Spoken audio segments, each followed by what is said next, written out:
இறையேசுவில் அன்பானவர்களே, எளிய செயல்பாடுகள் எழுச்சியை ஏற்படுத்தும், பல மாற்றங்களை வளர்ச்சியை கொண்டு வரும். இன்றைய நற்செய்தியில் இயேசு தன் சீடர்களை அனுப்பி தான் போக வேண்டிய செய்ய வேண்டிய மீட்பின் பணியை இவர்கள் மூலமாக நிறைவேற்றுகின்றார்.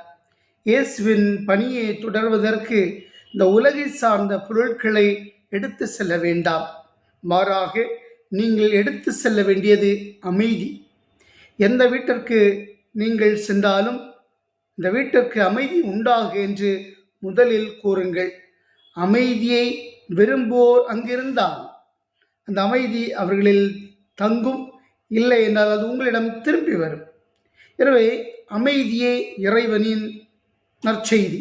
அமைதியின் இறைவனை சந்திப்போம், அமைதியின் இயேசுவை பிறருக்கு தந்திடுவோம்.